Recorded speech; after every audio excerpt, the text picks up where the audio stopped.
करा जाता है। बोलो बोलो भारत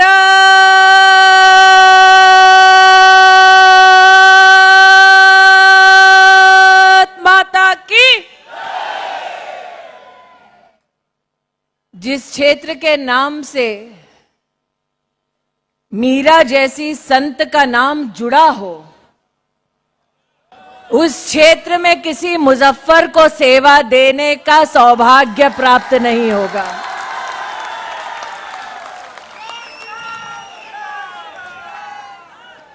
जिस क्षेत्र में हर गली, हर घर, हर मोहल्ले से जय घोष हो प्रभु राम का, उस गली, उस मोहल्ले में मुजफ्फर का तेज कभी दिखाई नहीं देगा। आज माहौल कुछ ऐसा कि शिव भक्त बन गए। आज माहौल कुछ ऐसा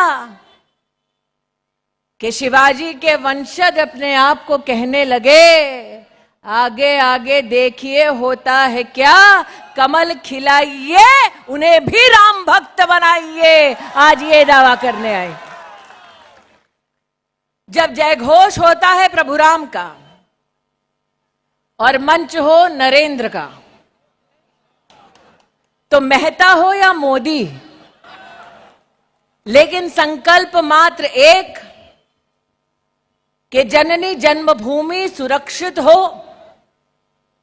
जननी जन्मभूमि की सेवा कुछ ऐसा करें कि उसे हम स्वर्ग से महान बनाएं। और इच्छा ये कि मात्र भूमि को नहीं, पर इस भूमि पर वास करने वाली हर बहन, हर बेटी, हर मां भी सम्मान के साथ जिए, वही राम राज्य है। जब प्रभु राम का जय घोष होता तो मन में एक ही संकल्प कि स्त्री को मां के रूप में पूजें, पुरुष में राम की छवि देखें, भ्राता या बेटे में लक्ष्मण के गुणों को उत्पन्न करें। और ऐसे वायुमंडल में हवाएं कभी मुजफ्फर को सलाम नहीं करती। इसलिए आज इस मंच पर यहां उपस्थित एक एक भारतीय की ओर से मैं नरेंद्र जी को, चाहे वो नरेंद्र जी यहां बैठे हों या दिल्ली में, आश्वस्त करना चाहती हूं कि अगर वोट चाहिए विकास का, अगर वोट चाहिए अच्छी शिक्षा का, अगर वोट चाहिए सुरक्षा का, और अगर वोट चाहिए आर्थिक सामर्थ्य को बढ़ाने का, तो वो वोट, वो वोटर 20 तारीख को पोलिंग बूथ पर जाएगा और कमल का बटन ही दबाएगा। ये नरेंद्र मेहता जी की उदारता है कि जीत का श्रेय मुझे और हार का दुख अपने तक सीमित रखते हैं। ये मेरा सौभाग्य कि नरेंद्र मेहता जी ने यह कहा कि आज बिगुल बजाने के लिए मुझे लाया गया है। बहनें बिगुल नहीं बजाती, भाई जब युद्ध की भूमि पर पहला कदम रखता है तो उसके ललाट पर विजयश्री का तिलक करती है। तो आज इन सभी बहनों की ओर से विजयश्री का ललाट पर तिलक लगाने आई हूं। अब दुनिया अनोखी है। योद्धा पहले मां से ललाट पर, बहन से ललाट पर तिलक लगाता है, फिर संत के पास जाता है।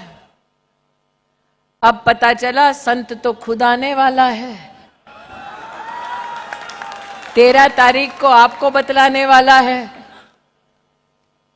ये बात और है कि उनको बुलडोजर वाला बाबा कहा जाता है, लेकिन जब बहन ने तिलक लगा दिया, बुलडोजर यूपी से चल पड़ा, तब कैसे कोई मुजफ्फर टिक पाएगा। नागरिक पोलिंग बूथ पर जाएगा कमल का बटन दबाएगा और किसको जिताएगा? हड़ू हड़ू खसारा बोलते हैं। किसको जिताएगा? किसको जिताएगा?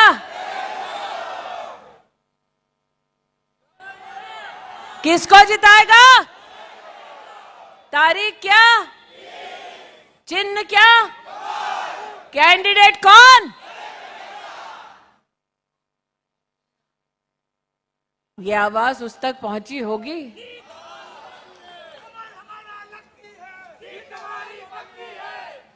कमल हमारा लक्की है, जीत हमारी। अब ये कमल लक्की कैसे हुआ बताओ? ये कमल लक्की तब हुआ जब मां लक्ष्मी इस पर विद्यमान हुई। और वो लक्ष्मी कौन? वो सुमंगला कौन? जो मां भारती के रूप में हर दिल में बसी है। मुझे इस बात का गौरव है कि आज जब मैं मंच पर आई तो नरेंद्र भाई ने इस बात का उल्लेख किया कि ये सड़क का काम भी भारतीय जनता पार्टी के सहयोग से, कर कमलों से हुआ। एक ये सड़क नहीं, मैं आ रही हूं बोरीवली से वसई, वसई से यहां, और वसई से लेकर आपके सभा में मंच पर आने के लिए वाहन का नहीं, ट्रेन का इस्तेमाल किया, लोकल का इस्तेमाल किया। मैंने कहा हम भी ढानू वाले हैं, 25 साल फ्लाइंग रानी में बिता दिए, हम भी देखें अभी लोकल कैसे दिखती है।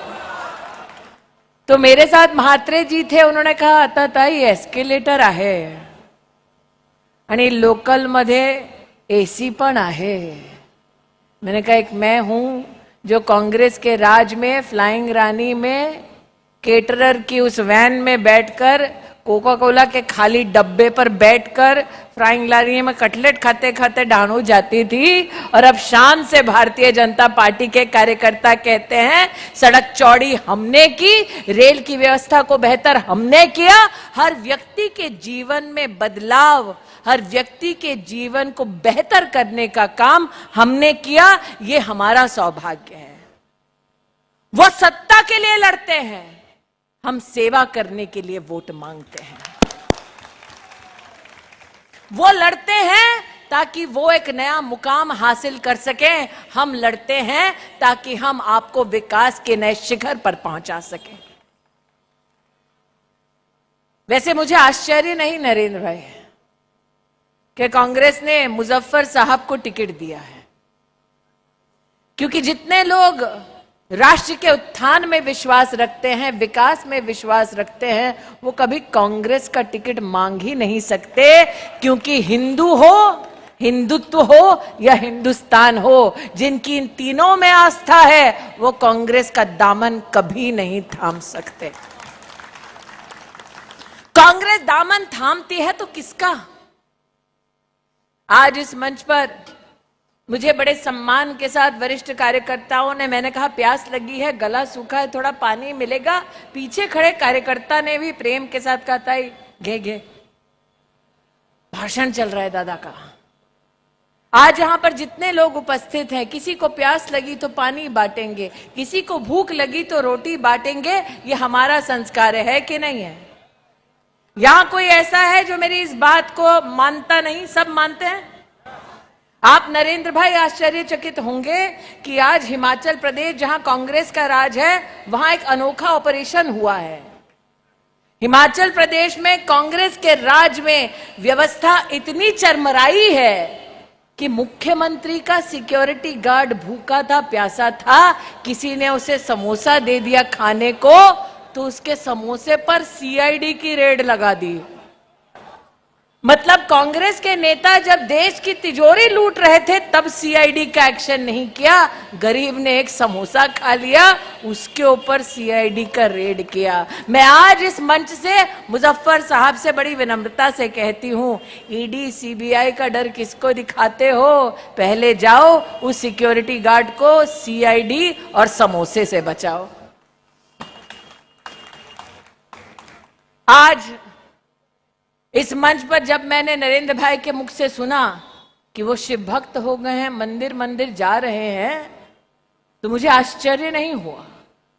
क्योंकि कुछ ही दिन पहले मुझसे किसी ने कहा कि कांग्रेस के पूर्व राष्ट्रीय अध्यक्ष जिनको हराने का आपकी बहन को सौभाग्य प्राप्त हुआ था, वो महाराष्ट्र के इस चुनाव में जब आए तो इस बार चुपचाप वीर सावरकर जी का गीत दांत पसीजते हुए सुन पाए। इसलिए जब उनका नेता ही डरते डरते अब वीर सावरकर के खिलाफ कुछ नहीं कह पाता, तो क्या मजाल है कि वो छत्रपति शिवाजी महाराज के खिलाफ कुछ बोल जाए। लेकिन मेरा मानना है, आस्था में ढोंग मत करो, विश्वास के साथ ढोंग मत करो, देश के साथ ढोंग मत करो। यह कांग्रेस की कैसी राजनीति है जो हिंदुत्व को तिरस्कार की भावना से देखती है और चुनाव आते ही मंदिर मंदिर जाती है। मंदिर जाने वाला दृश्य देखकर हर हिंदू भी मुस्कुराता है। धोती पहनी नहीं जाती, सर पर दुपट्टा रखा नहीं जाता, जैसे ही कैमरा आता है आंख बंद हो जाती है, पता चलता है ढोंग है। और जैसे ही जम्मू कश्मीर में चुनाव होता है तो यही लोग वो भगवा वस्त्र छोड़कर राष्ट्र को तोड़ने की, संविधान को मोड़ने की बात करते हैं। मैं आज यहां जितने हिंदुस्तानी आए हैं उनसे आग्रह करना चाहती हूं, एक एक वोट की ताकत को पहचानिए। एक वोट इधर से उधर हुआ तो क्या हश्र होगा हमारा, यह आपको बतलाना चाहती हूं। एक वोट इधर से उधर हुआ, जम्मू कश्मीर में कांग्रेस की इंडिया अलायंस की सरकार आई और उन्होंने अपनी विधानसभा में प्रस्ताव पारित कर दिया कि वो धारा 370 को पुनः स्थापित करेंगे। ये वो धारा 370 है जब जम्मू कश्मीर में लगी थी तो आदिवासियों का अधिकार छीना गया, दलितों का अधिकार छीना गया, बेटियों का ब्याह करके उनके परिवार की संपत्ति से उनका अधिकार छीना गया, बच्चों का बलात्कार हुआ तो बलात्कारियों को छोड़ा गया क्योंकि धारा 370 जम्मू कश्मीर में लगी थी।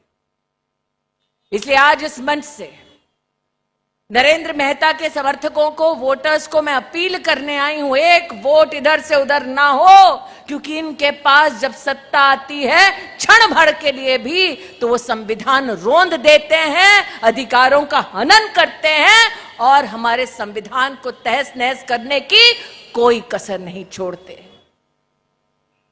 मैंने मुजफ्फर साहब के कई किस्से सुने इस मंच पे, मैं स्तब्ध हूं कि कब करवट बदलते हैं ये गिरगिट को भी नहीं पता चलता।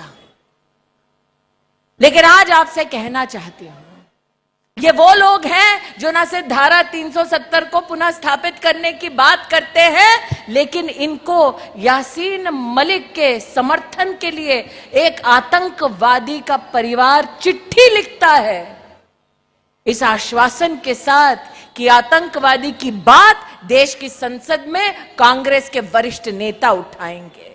मैं मुजफ्फर हुसैन से कहना चाहती हूं, अगली बार अपने आकाओं से मिलो तो पूछो उनसे ऐसा क्या रिश्ता है उन आतंकवादियों के साथ जिन्होंने जम्मू कश्मीर की वादियों को हिंदुस्तान की आवाम और हिंदुस्तान के सैनिकों के खून से सन दिया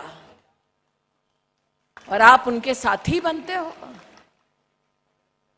इसलिए कहती हूं, जिस जगह के नाम से मीरा जैसी संत का नाम जुड़ा हो वहां कोई मुजफ्फर चुनकर आ नहीं सकता।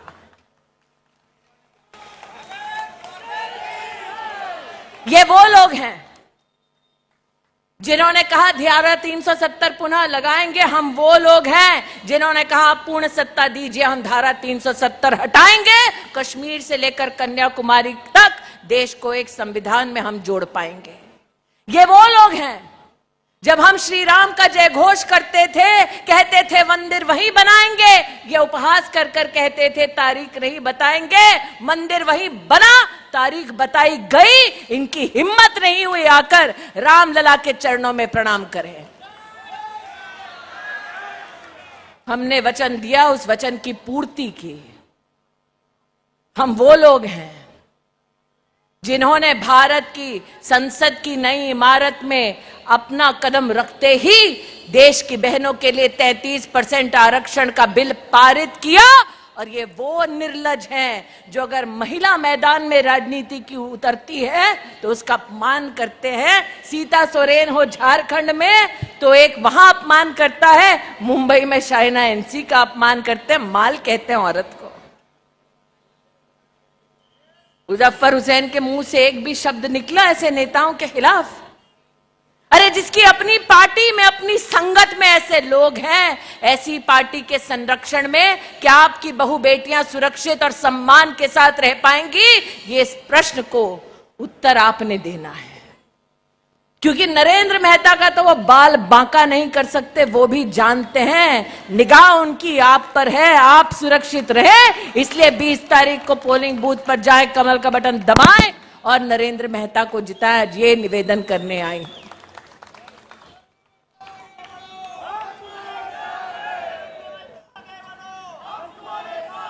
सुना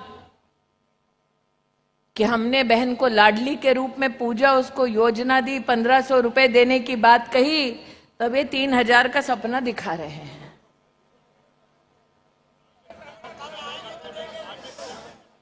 यहां दादा कह रहे हैं सत्ता में आएंगे तो देंगे, वहां कह रहे हैं खटाखट खटाखट फटाफट फटाफट। एक बात बताती हूं, ये खटाखट खटाखट का सपना उन्होंने राजस्थान में दिखाया था, नौजवानों से कहा था बेरोजगार नौजवान को भत्ता देंगे। यहां देखो हम कहते हैं बेरोजगार नौजवान को नौकरी देंगे, वो कहते हैं भत्ता देंगे, ताकि नौजवान हमेशा हाथ फैला के उनके सामने खड़ा रहे।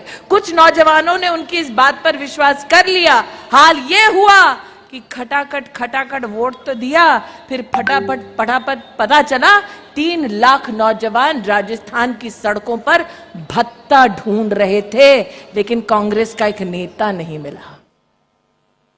ये वो लोग हैं जिन्होंने छत्तीसगढ़ में, तेलंगाना में कहा कि हम किसान के सम्मान में खटाखट खटाखट बहुत सारा पैसा देंगे।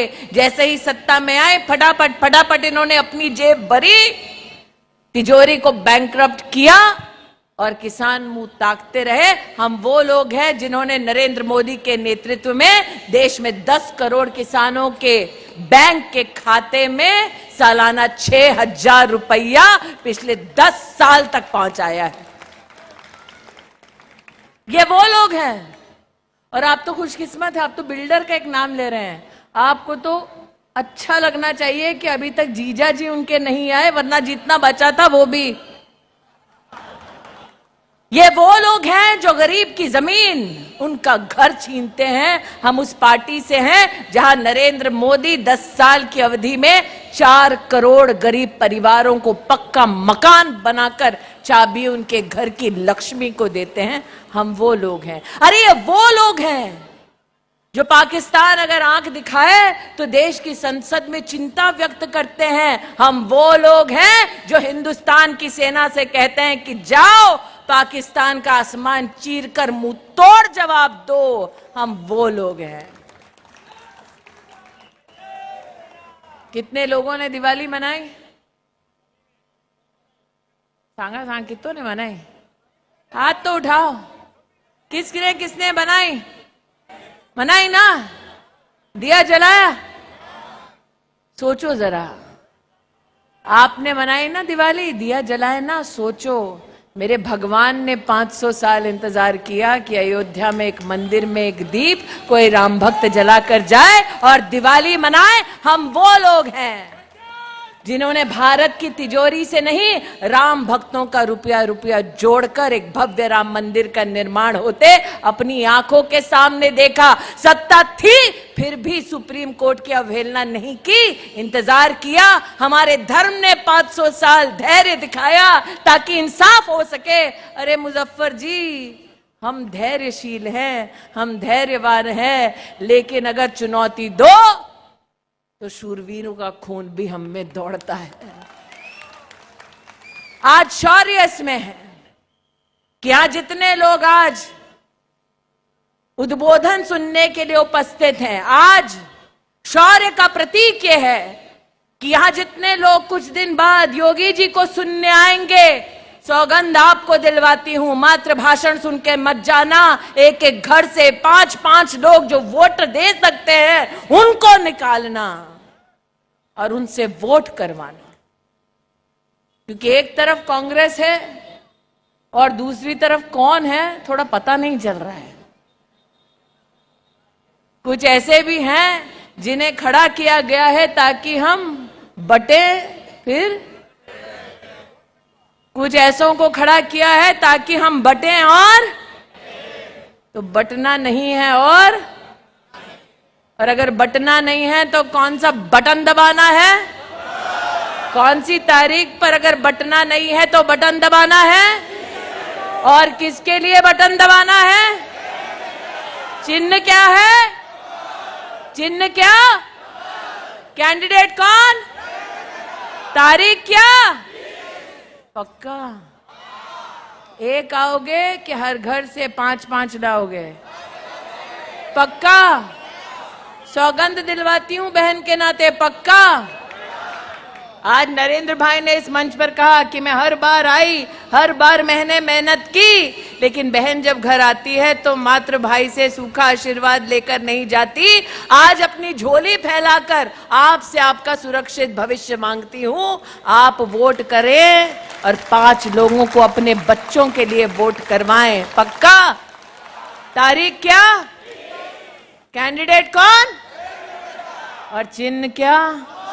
तो बोलो भारत माता की, भारत माता की, भारत माता की।